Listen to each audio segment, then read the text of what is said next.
اور ان مدرسے والوں سے پیار کرو. یہ بیٹھے ہیں بچے, یہ بیٹھے علماء حقارت سے دیکھ رہے ہو. چوراہے پہ بیٹھے ہوئے غیبت چل رہی ہے, گلیوں میں بیٹھے ہو غیبت چل رہی ہے. بہت سے لوگ تو ایسے عجیب لوگ ہیں, اگر مدرسے کا معاملہ چل رہا ہے تو لوگ کہتے ہیں مزے آ رہا, موٹے ہو گئے, کھا رہے ہیں, اچھا کھا گئے, گھر بنا رہے ہیں, موٹے ہو گئے. تم نے دین تباہ کر دیا اور مسکرا رہا بیٹھ کے دکانوں میں بیٹھ کر رمضانوں میں چسکی مار رہا ہے. پیپسی میں بیٹھ کر 70 سال کا بڈھا اور کبیاں نکال لیا ان میں بیٹھا ہوا ہے. تجھے پتا بھی ہے معاملہ کیا ہے. ایک مدرسہ تھا, ایک بات یاد آ گئی, بالکل مسجد میں ملا ہوا مدرسہ تھا. جیسے مسجد برابر میں ہوتی ہے تو جو متولی صاحب تھے نا, متولی, وہ بڑے سخت تھے. اور آج بھی لوگ بڑا وہ دکھاتے ہیں مدرسے میں جا کے, بچے ذرا بھی تھوڑا کر لینا, کیسے بچے ہیں, کیا سکھا رہے ہو, کیا پڑھا رہے ہو. اللہ کے بندے, ایک دن تو بھی بچہ ہی تھا, بچہ پیدا نہیں ہوا, تو بھی بچہ ہی تھا. میں نے سمجھا ان کو, اس کا کوئی مزاج تھا, لیکن معلوم ہے کتنا بڑا تھا. متولی ہر روز نبی کی زیارت کرتا تھا, ہر روز نبی کی زیارت کیا کرتا تھا.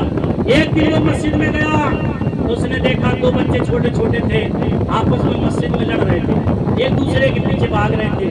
وہ گیا اور اس نے مدرسے کے بچوں کو پکڑا, ایک اس کے تھپڑ مارا, ایک اس کے تھپڑ مارا. بچے روتے ہوئے چلے گئے مدرسے کی طرف. متولی گھر گیا, شام کو سویا, پوری رات کروٹیں بنتا رہا, نبی کی زیارت نہیں ہوئی. ایک دن گزر گیا, 2 دن گزر گئے, 3 دن گزر گئے, عرصہ گزر گیا, رات و دن رو رہا ہے, یا رسول اللہ کون سی غلطی ہو گئی, یا رسول اللہ کون سا گناہ ہو گیا, یا رسول اللہ کون سی ایسی خطا ہو گئی, آپ نے میری خواب میں آنا چھوڑ دیا. عرصہ ہو گیا روتے روتے, جب بہت رویا تو ایک دن میرے نبی خواب میں آئے, چہرہ پھیر لیتے ہیں. پوچھا یا رسول اللہ میرے ماں باپ قربان ہو جائیں, ایسی کون سی غلطی ہو گئی آپ مجھ سے چہرہ پھیر رہے ہو. میرے نبی نے ارشاد فرمایا, تو میرے مدرسے کے بچوں کے منہ میں تھپڑ مار رہا ہے اور میں تیرے خواب میں آؤں گا. میں تو انہی سے پیار کرتا ہوں جو میرے بچوں سے پیار کیا کرتا. تمہیں نفرتوں سے فرصت نہیں ہے, سیاست چل رہی ہے, جس کی کہیں نہیں چل رہی ہے اس کی چل رہی ہے. مسجد اور مدرسے میں سیاست چلا رہے ہیں, چلا لے. ایک سیاست قبر میں بھی چلے گی, جب قبر میں پڑیں گے نا چیوڑے, تب پتہ چلے گی کیا سیاست ہے. یہ امام حسین کا جلسہ ہے.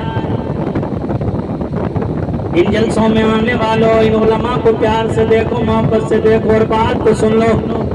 امام حسین نے پیغام دے دیا ہے نبی کے دیوانوں, میرا حسین ہے, میرا حسین نے پیغام دیا ہے کبھی کسی کا حق نہیں مارنا ہے. میرے امام حسین نے پیغام دیا ہے کبھی کسی کو گالی نہیں دینا ہے. میرے امام حسین نے پیغام دیا ہے. یہ کیا تھا, کیا معاملہ تھا, سب جانتے ہو. بچے بچے کی زبان پہ رہتا ہے, جب بھی محرم کا مہینہ آتا ہے بہت سے نیک دل نوجوان ایسے ہوتے ہیں ان کی آنکھوں سے آنسو بہنے لگتے ہیں. جب جب میرے حسین کا ذکر آتا ہے, بات وہی ہوتی ہے, رات وہی ہوتی ہے, زبان وہی ہوتی ہے, کلام وہی ہوتا ہے. ہر سال سنتے ہیں وہی واقعات, ہر علماء کی زبان سے سنتے ہیں, لیکن جتنی بار سنے آتے ہیں آنکھوں سے ٹپ ٹپ آنسو بہنے لگتے ہیں. یہی وہ حسین ہے جس نے پوری زندگی مدینے میں گزار دی. یہی وہ حسین ہے جس کا بچپنا مدینے میں گزر جاتا ہے. آپ تاریخ اٹھا کے دیکھ لیں, میرے امام حسین ہے. ایک دن میرے آقا حسین کا بچپنا ہے,